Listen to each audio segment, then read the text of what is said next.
right, guys, welcome to another edition of Texans Unfiltered. We are blessed to be joined by Antonio Cromartie. David, thank you so much for taking time out of your day to talk with me today. I'm super excited to talk to you. I see a potential cornerback one. Can move very well, can play man-to-man very well. I think that he is a better quarterback than Patrick Mahomes. He does things that are so amazing, and the competitor in him is just special. I'm excited, man, and I can't wait to get there. I think it does really fit my skill set.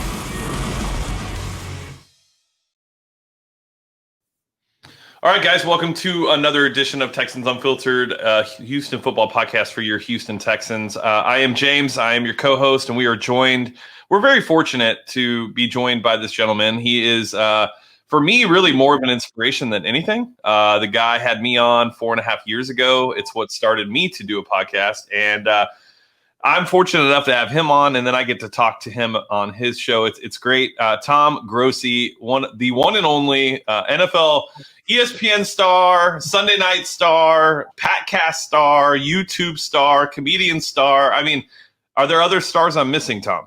I think Orion's Belt was the other one, but other than that, I think you pretty much nailed all the constellations. Fantastic. Dude, how are you? I'm pretty good, bud. It's been a long time. And I'm stoked to see you continue doing this because, over the years, lots of people essentially do what you did, right? Of just like, what? I was on the show, or whatever. I saw the show. I want to do a podcast, what have you. And as you know, it's an absolute crap ton of work. So to see you here, continuously grinding and doing it. Yeah, that's freaking awesome, man. Yeah, no, thank you. It's all because of you, so I appreciate it. And Tom also was a big part of us figuring out our audio and visual stuff as I watched him grow. He sent me tips and things like that. So yeah, it's just been great. So Tom, why don't you tell them where they can find you, social media, where they can find the channel, where they can find the pod, all that good stuff. Absolutely. So for social media, it's at Tom Grossi, just about anywhere, Grossi. Tom Grossi Comedy, you can find anywhere. That's the social medias. And then Tom Grossi on YouTube. And then if you want to just listen to the audio for Packcast, you see it was an ingenious name. I took the name Packers and the name Podcast. Whoa. And I just combined it. I know. Slow down. Pretty revolutionary stuff, 6 years ago. So yeah, you can find this there for your leisure. And for those that don't know, Tom is an actual comedian. So don't. This is not a ploy. This is not. This is who he is. True. In his habitat. Yeah, a little less vegetation around, but yeah. Yeah, absolutely. Well, cool. So obviously the Packers. Last year it wasn't necessarily a disappointing year, except for the way it ended. But that happened with every team other than two, right? But technically, it happened to every team other than one. Yeah. But if you, looking at the new head coach, first year, we saw some different things compared to what we were used to seeing with them, with the Green Bay Packers. And this year, it looks as if everything is magnified. Outside of the Tampa Bay game, you guys look like what we would expect an Aaron Rodgers-led Green Bay Packers team to look like. Is that fair? Yeah, I think, going into last year, there's just a tidal wave of poop coming into last year. And what I mean by that is, McCarthy gets fired after the Cardinals game back in 2018. Joe Philbin is running the team for the rest of the last few games. And then it's the question of who's our head coach going to be, looking at Josh McDaniels from the Patriots, as is everybody.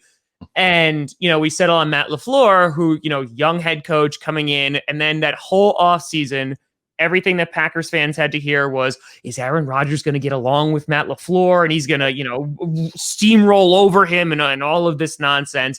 And it turned out to be complete garbage. So, we go 13-3 in the regular season, make it to the NFC Championship game, in which we get blown out in the NFC Championship game. And I think there's not a single Packer fan out there that wouldn't say that we overachieved last year, 100%.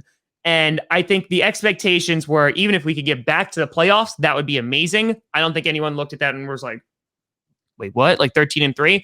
And there were some games, obviously the 49ers game during the regular season, you had the Chargers game, that it was like, ooh, okay, things might not be. And there was some times where we were winning ugly.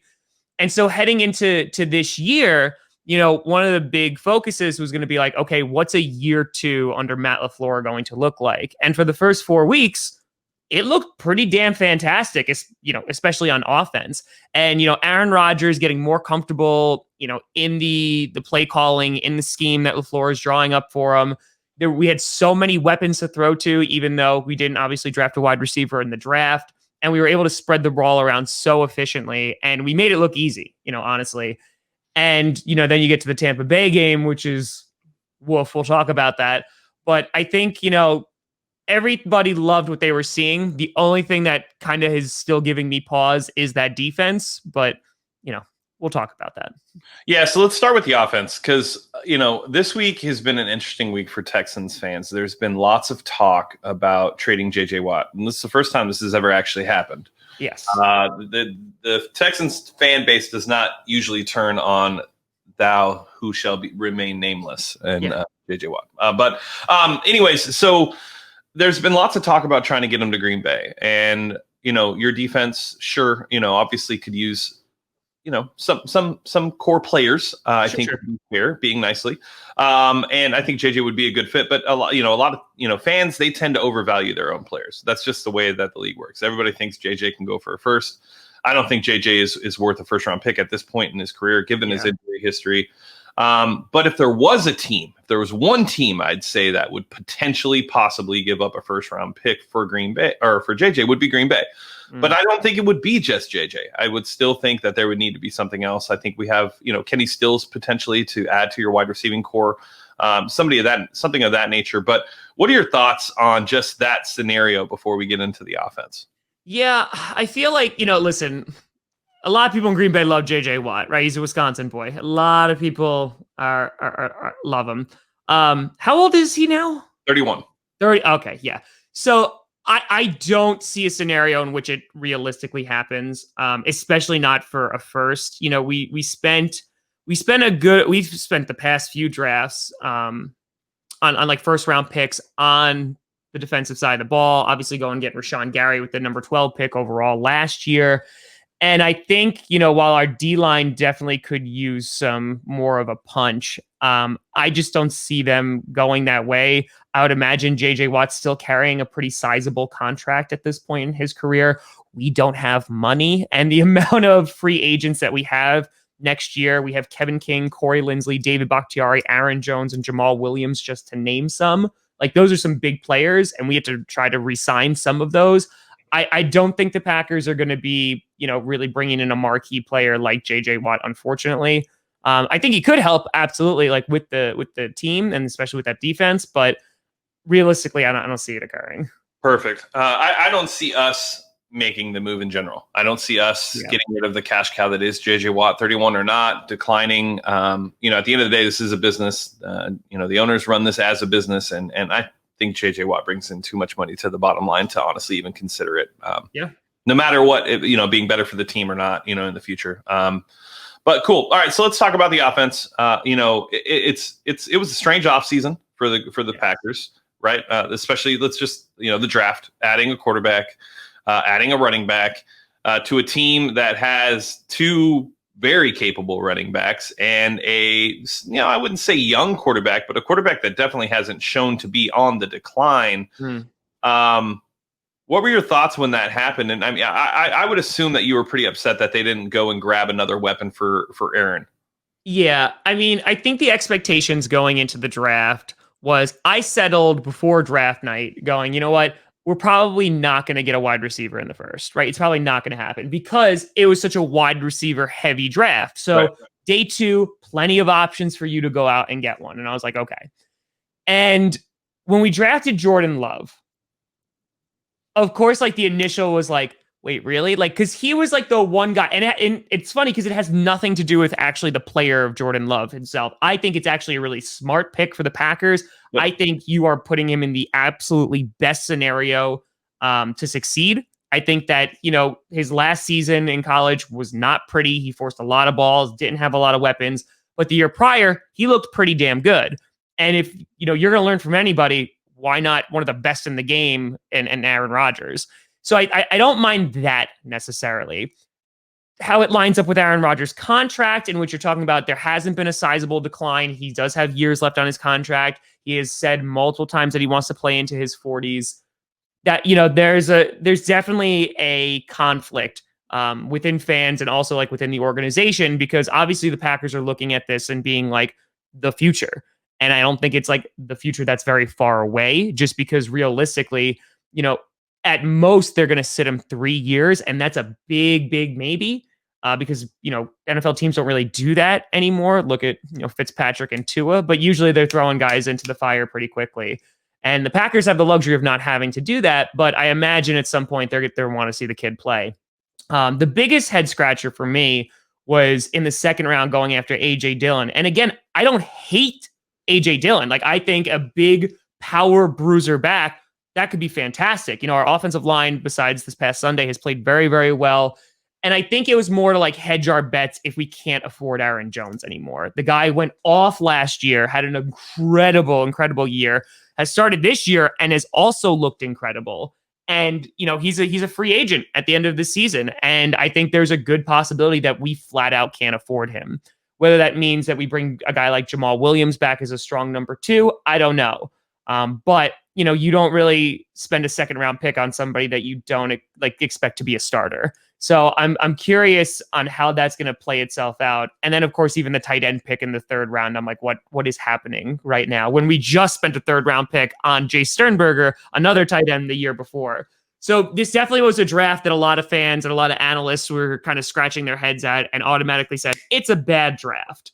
But at the same time, like, we have to wait the next 3 to 5 years to figure out if it was actually bad. Because listen, if Jordan Love turns out to be like our next franchise QB, a lot of people are going to be really, really quiet.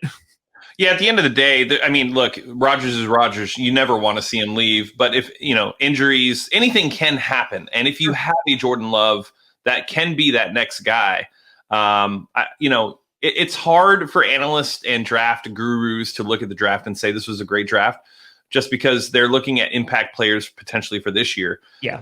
But there's not a lot of teams that are in a position where if something does happen to their franchise quarterback or when the contract ends, that they can just, relieve that star of their duties and hand it right over to a guy who's been sitting in the offense. Yep. So it may be something that we have to wait for, but it could come back to be one of the better picks in the draft. And that's what you're looking for. You can't win in this league without a quarterback. And so I actually like the pick. Obviously, I would love to see him with more talent around him, specifically with the wide receivers. But you just can't really, if this works out, it's the right move. Yeah. And I think, you look at it too, and how we started these first 4 games, like, we didn't need a wide receiver, right? Like, there were so many threats, whether it was within the running game or whether it was Jones or Williams, like as a pass threat. You had Lazard doing well before he got injured. Of course, you have Devontae. MVS is kind of stepping into that weird role. We're hoping that he finally emerges as that speedy threat. But we were spreading the ball around, and it was really, really effective. Even gotten the tight ends involved. Big Bob Tonyan getting 3 touchdowns a couple weeks ago. And that's the kind of offense I'm like, ooh, okay. I like watching that. But at the same time, I'm not going to lie. You look at what Justin Jefferson is doing over in Minnesota, and I'm just like, that'd be nice. You know what I mean? But I will say we didn't lose this past Sunday because we didn't have wide receivers. No. So I'm also going to put that as a note. Yeah. So looking at the offense now, Rodgers is doing what Rodgers does outside of this 1 week. We're going to just take that. And it seems that Green Bay has one of those games a year in general. Yeah. It's just that's just what happens. But also after a loss, I think Aaron Rodgers is 30-15. So for Texans fans, you have no reason to be optimistic about this week, unfortunately. So looking at the offense, it's Aaron doing what he does, but it's also very balanced. And compared to what we've seen in offenses in the past with the Packers and Aaron Rodgers, this isn't Aaron go out there and make it happen. This is we have guys that can help on the ground and in the passing game from the running backs, and they're doing a damn good job. Years ago, I interviewed for the second time Mark Murphy, who's the president of the Packers, and I sat down with him, and this was right after the season where the Vikings and the Eagles were in the NFC Championship game without their starting quarterbacks. And I blatantly asked him and kind of told him at the same time, I said, when Aaron Rodgers goes down like he did, right? When Anthony Barr broke his collarbone, we're screwed. Like, we're not winning that football game because exactly what you just said. You look at a team like the 2016 team, the run the table year. That's Aaron Rodgers. Like, that's it. Like, the receivers played well, whatever, but that's Aaron Rodgers. He was so damn good. Like, he literally was like, I'm going to take the ball and I'm going to go and I'm going to literally drag our carcasses without a defense. I'm going to drag our carcasses to the NFC Championship game. And then we got blown out by the Falcons. And yes, you hit the nail right on the head. And I personally have been pining for that for years, because we're at the point now where, Aaron is still incredible. I think he's still one of the best QBs in the league. Yep. However, he doesn't have to be Superman every single game now. And I think that that's not only relief, but like that's how you need to construct a team, because the Packers have been carried a while just by Aaron Rodgers and that offense. And the fact that now you have a dynamic run game, you have so many weapons to spread the ball out to. I mean, it can only make your team better, because now defenses have to scheme not just for Aaron Rodgers, they have to actually look at the other guys who are on that side of the ball. Yeah, and Texans fans can relate to it, because even though we can't say Deshaun is on Aaron Rodgers level, but we can say that Deshaun is super talented. Yeah. And is a guy that could potentially he could be the guy like Aaron and do exactly. I mean, on film, it just shows. And over these last 2 weeks, we've been reminded of it once Bill O'Brien was let go, that Deshaun, I mean, I think he has the best quarterback rating, best completion rating, best touchdown to interception ratio just in the last 2 weeks. And we've seen it for the last 2 years that Deshaun has to go out and be Superman. Yes. For this team to have a chance at doing anything, he has to be Superman. Yes. And it's unfair. And I think it's interesting that we're talking today, because, this team isn't in a good position draft-wise, cap-wise. Yep. But we do have Deshaun Watson. We do have Laramie Tunsil. We do have, we have cornerstones in certain positions. Mm-hmm. And you guys went from Mike McCarthy to LaFleur and exceeded expectations. So there's a lot of Texans fans that are, they feel oppressed. They feel like there's no chance that this could turn around rather quickly. And I tell them, with Deshaun Watson, there's actually a good chance that this could turn around as soon as we hire the coach, if we hire the right coach. Yeah. Yeah. And you look at a guy like a Bieniemy, right? Like, who I was looking at when, McCarthy left. And I think you hit the nail on the head, in which you need to have the right coach come in. I think the biggest thing what you're talking about, not necessarily with cap, it's, giving those first 2 picks to the Dolphins definitely stings a bit. If you're doing well, you're kind of like, okay, who cares? Like, they're high draft picks, it stings a little bit less. But I think, if you have Deshaun Watson on your team, he remains on that team, you have a chance, right? It is similar to an Aaron Rodgers-esque, which you're like, you have a quarterback who literally can go out there and win the game for you. Everyone else around him can be awful, but he can go out and he can score points and he can win the game for you. And I think if you have that, which so many teams do not, then it's just about building a team, around that individual. And I think that's just what the Texans need to do. However long that's going to take is obviously going to be disappointing if it's a little bit longer than a few years. But I think you're always going to at least be competitive, like you would see with the Titans game last week. Yep. Yeah, no, I would agree. And we have him for 6 more years under contract. So I think Texans fans should feel pretty good about it. All right. So, the offense, when you're looking at the offense, what stands out to you the most? I mean, especially in this game, going up against the Texans, the worst run defense in the league, on track to potentially be the worst in NFL history. Are you guys just going to come out and establish a run, and this is going to be Aaron's week off?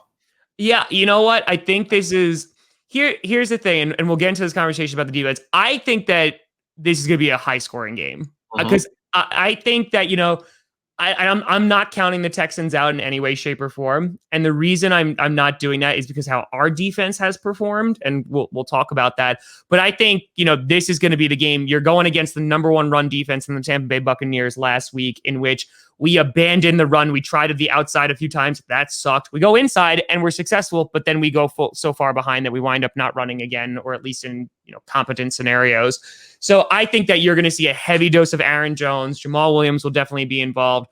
AJ Dillon was able to break one last week. I feel like they're going to start trying to get him a little bit more involved. I think it's kind of like you're going to have, the tandem of Jones and Williams, and then every now and then you have a very fresh bruiser back in Dillon. But I imagine, it's going to be a good week for them. Yeah, I was telling when we recorded last night, I was talking about us. If we have a chance in this game, it would have to be for us to score early and get a lead to make it to where you would have to abandon the run, because there's no chance that we're going to be able to slow down the run. But on top of that, in the weeks past, we haven't really played a quarterback. We played Patrick Mahomes in week one, but outside of that, we really haven't played a quarterback that can just sit back and pick you apart. Yeah. And our secondary is awful. We have Bradley Roby, who's fine. He's great, actually. But the other guys, Vernon Hargrave's awful. Philip Gaines, awful. These guys shouldn't be on rosters. And when I look at this and I see, if we can get ahead, I still don't feel comfortable because Rodgers is going to be able to just pick them apart. I mean, we play a lot of off zone, and I don't feel comfortable going into the game thinking that we could slow down the pass with our secondary. Yeah, I mean, I agree with you 150% because I'm looking at it. A lot of it's going to depend on if we have Kevin King back, if he's going to be healthy. I know he was pretty close to playing last week, but obviously he sat out. We're still not going to have guys like Alan Lazard. Is Devontae going to kind of be back to where he is? But I think that the Packers, regardless of what defense they play, they do have a number of ways that they can beat you. But if you put the game in the hands of Aaron Rodgers, usually he's going to do pretty well. But again, our offensive line, us missing David Bakhtiari, our left tackle, got hurt last week. We don't know the status of him. It's supposed to not be that serious, but that also could potentially, be a factor in which if you're able to pressure Aaron, make him uncomfortable, like the Buccaneers did very, very successfully. Yeah, I mean, you got a shot. But I think that's going to have to, like you said, you're going to have to score quickly, and you're going to have to, try to get us to abandon the run game and make Aaron uncomfortable. And I think that's going to be the path to success for the Texans. Yeah, absolutely. So let's talk about the Packers defense, because there are two players in your secondary that I am just absolutely in love with. Jair Alexander. Jair might be my favorite cornerback in the league. He is just something that I love cornerback play. Secondary play is my favorite to scout and watch. He's a guy that, because he's in Green Bay, he doesn't get the Jalen Ramsey love. Yeah. If he was on any other team, there was a good chance that he would be talked about as one of the top 3 corners in the league. Oh, yeah. He's going to be very expensive when we have to re-sign him. I think PFF has him graded as the highest ranked corner right now. He's playing out. He had one bad play last week, but I mean, he's a really damn good football player, and he can blow plays up too. He's actually really good in the backfield as well. He goes after guys, he blows up screens before. I think that, yeah, we're really, really fortunate to have a guy like Jair in the backfield. Yeah, he's a good open space tackler, which is something that you don't see a lot of when Correct. It comes to these top tier corners. There's Jalen Ramsey and then really just everybody else. And Jair's one of those guys. The other one that I like is Kevin King. I'm a fan of Kevin King. I know that he's had his mishaps here and there in Green Bay. He hasn't necessarily been the corner you guys have thought he would potentially be, but I love what the guy puts on tape. I love his skill set. What are your thoughts on Kevin King? Kevin King, so he's a former second rounder, and Kevin King, he kind of is the punching bag for Packers fans. And to some degree, I get it. The first 2 years, he is plagued by injuries. He could not stay on the field. If you fast forward to last year, it was his healthiest season. And by the end of that year, especially in that back half, the guy was a shutdown corner. He was incredible at the tail end of last season. So that I was all about. And that team, he's another one. He's a free agent next year. Yep. And that secondary is going to, suffer if he is not there. And I think that was also evident this past Sunday that his presence was definitely missed. And yeah, every now and then, he's not going to have a good play, right? He is going to have someone blow past him. He's going to blow a coverage, but if you have that tandem of Alexander and King back there, I think you have, one of the best cornerbacks, cornerback rooms and backfields in the NFL. I think it's like you get around to like top 5 because like they can lock down either side of the field. So I think that, I'm hoping that King's injury is nothing significant. I hope he is going to be able to play. And I hope the Packers are able to find some way to re-sign him. The guy that we picked after Jair, we picked Josh Jackson as our other corner. And he was a very, very blue prospect. A lot of people wanted to draft him in the first because he played like an amazing 8 games, total. And everyone was like, draft him in the first. And thank God we didn't. He really hasn't lived up to his hype either. And I don't think that I would be necessarily comfortable going like, okay, let's get rid of King and throw Jackson in there because, Jackson seems like he's still trying to like figure it all out. He's gotten better. He's improved, but I don't think he's necessarily like ready. Yeah. So let's talk about the defense overall, specifically the Smith brothers. I was a big proponent of Zadarius Smith. I wanted to sign him when he was a free agent. I thought he was an underrated guy on the defensive line. When you look at what he did at Baltimore, talk to me about, him and Preston. They have a great connection. 1, 2, they're just good people, which is what makes you want to root for him even better. I think it's Zadarius that's always lifting up his shirt and showing something cool for something else, right? And so talk about the Smith brothers and then talk about the defensive line in general. So the Smith brothers last year were the best pass rushing tandem in the NFL. The amount of pressures that they were able to get on QBs was incredible. Sack numbers were there, etc. And coming into this year, I was very, very excited to see them.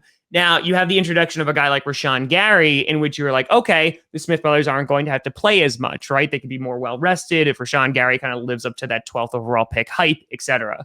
Unfortunately, kind of what's unfolded this year is that they really haven't been as productive and as effective in the beginning, phases of this season. And we're still early, obviously. But the numbers kind of just like aren't there in terms of pressures and in terms of sacks this year thus far. And, last week, I think we had a total of 2 pressures on Tom Brady. And, you compare that to last year and you're like, what? Like that sounds wrong.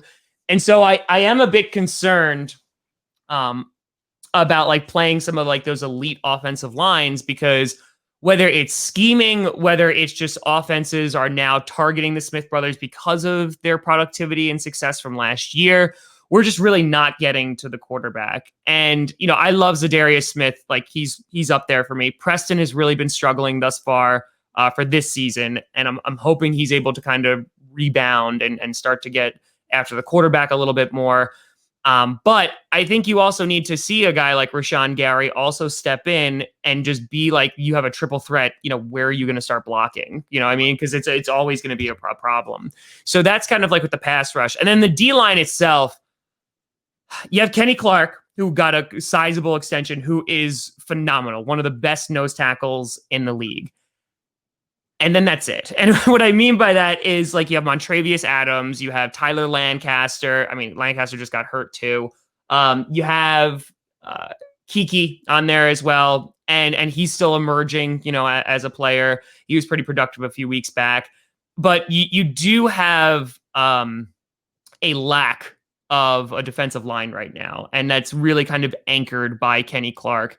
And the biggest problem with our defense continues to be the run defense in that it was bad last year. It's not looking great this year. Ronald Jones was able to run all over us. And, a guy like David Johnson, who, I don't think is living up to the DeAndre Hopkins trade, but he might be able to find some success because it seems that running backs usually do against the Packers. So yeah, that's like the big part of our defense that I'm pretty concerned about. Well, you don't have to worry about that because we don't use David Johnson, right? We only run him up the A gap. We don't put him out in space or outside zones where he thrives around the tackles. So you don't have to worry about that. Yeah, I don't know. So yeah, he's not very successful because we just continue to run him into the nose tackle. Duke Johnson, great, but I'm wondering your linebackers because we do a lot of dual running back sets where we'll have Duke and David lined up next to Deshaun and they'll both go out and run routes. Is that I don't know enough about your linebackers to say that your linebackers are good in coverage. They have speed. Is there anything about the linebackers that Texans fans should know about? So here's the thing: our linebacker core, especially if you're looking at inside linebacker, it depleted is a word. Christian Kirksey was injured. Kamal Martin was injured. They're making their way back, which is a good thing. But they were hurting. You have Ty Summers in there, who, if I'm not mistaken, he's a 6th round pick. So you have Ty Summers in there. Oren Burks, who's a former 3rd, who has been struggling mightily. However, one of the linebackers who has kind of come out of nowhere, undrafted free agent, is Chris Barnes. Barnes, who has literally come out of nowhere, and he has been playing pretty damn well since the beginning of the season. You've had linebackers go down. He has stepped in and he has done tremendously, considering where he's come from. So I would say that our linebacker core is probably a weak point of our team right now. There's not enough of Kirksey on the field to kind of like go one way or another. We haven't seen Martin, who was great in practice, during the offseason, but he got injured like right in the beginning. So he's still kind of coming back. I don't know if he's going to be active for this game. I think he just came off IR. So, that is definitely a point of weakness for this team right now, whether it's a lack of speed or whether it's a lack of like coverage ability. I think Kirksey's better than Blake Martinez, but, it's not like the greatest bar to hop over. Blake's a great tackler. Yes, he gets those stats. He gets lots of numbers. Yeah, fills that box score up pretty quickly. Yes. All right, so let's talk last thing about the defense. So obviously this Texans offense is built on speed. We have Will Fuller on the outside, along with Brandon Cooks. We have Kenny Stills as our 4th. And then Randall Cobb in the slot. There's a tight end named Jordan Akins that I think people are going to be familiar with as the season continues. He's been out the last 2 weeks with a concussion. He's my favorite player, my favorite offensive weapon on this team. I think Jordan Akins is a star in the making. But tons of speed on the outside. And obviously, if King is banged up, Joshua Jackson's on the outside, either covering Fuller or Cooks. What does the safety situation look like? And are you guys playing a ton of cover 2, cover 3? How would you guys be able to, with what we offer on offense, cover that? Yeah. If King is there, I feel a lot better about it. You have Amos and you have Savage covering in the safeties, and I like both of those players. Amos is not a guy who's going to get like a lot of picks or anything like that, but his consistency is well warranted, especially after you saw guys like Clinton Dix, who would get picks, but then would drop, literally just let a 99-yard touchdown go, and you're like, oh, great, this is cool. And then you have Savage, who's a 2nd-year player who has been playing really, really well. Kind of came on last season. It was a former 1st-round pick, and I'm loving the play from him. I think in order to kind of stop those guys, you mentioned your tight ends. We usually struggle against tight ends. That's usually kind of a point of weakness, especially if they start to just, glide over the middle. That's usually a big problem. You saw Gronkowski, for the first time this season, was able to put up numbers against us last week. Yep. And I think speed could potentially be an issue. Jair, I'm not worried about, but if you put Josh Jackson in there, who's supposed to be a speedy guy, I do worry about him, if he starts playing off.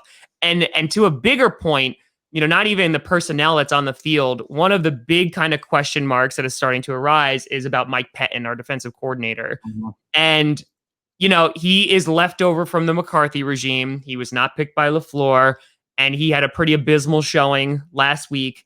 In 2 spots, obviously the pick 6 is not his fault. And, then them picking it off and bringing it down to the 5 is not his fault. But, the not fixing the run defense and then just playing so off the receivers, and you have Mike Evans, you have Godwin that you have to cover, and then a Gronkowski. I think you will have some opportunities there to utilize that speed depending on how Mike Pettin is actually going to prepare for you.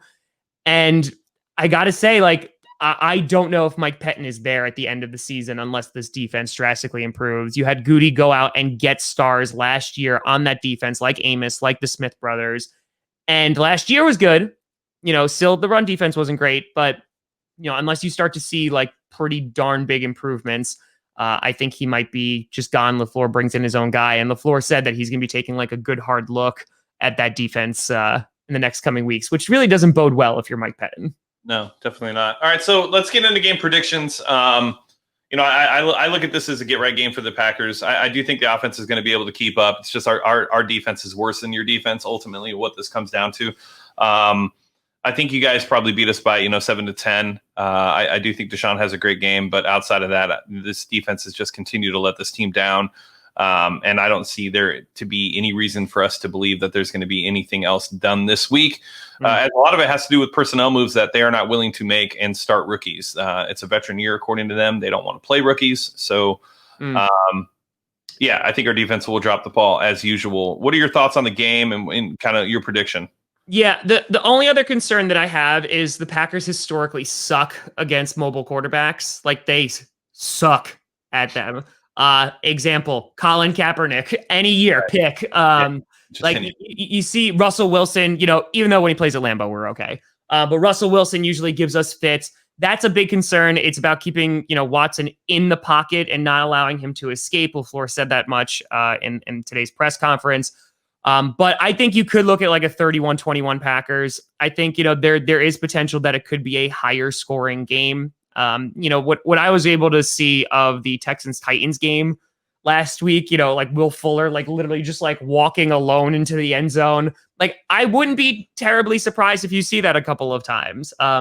Because you do have a speedy guy like Cooks, who could be, that field spreader. So I don't doubt that you guys are going to be able to score some points, but I do think we'll be able to catch up. And the most important thing is, I think we'll be able to have long sustained drives because of the run game, and I think that'll take a lot of time off the clock. We have to win time of possession. And if we keep Watson off the field, I think we'll be okay. Yeah, no, I would agree. All right, Tom, tell them where they can find you one more time. Thank you so much for coming on the show. Of course. I appreciate you having me, broski. At Tom Grossi Comedy on all social medias, Tom Grossi on the YouTubes and Packcast on other things. You'll find me. Just look for this face. Just Google Tom Grossi. Just Google Tom Grossi. It's there. That's it. All right, cool. All right, Tom. Well, thank you so much. We'll catch up. Absolutely, broski.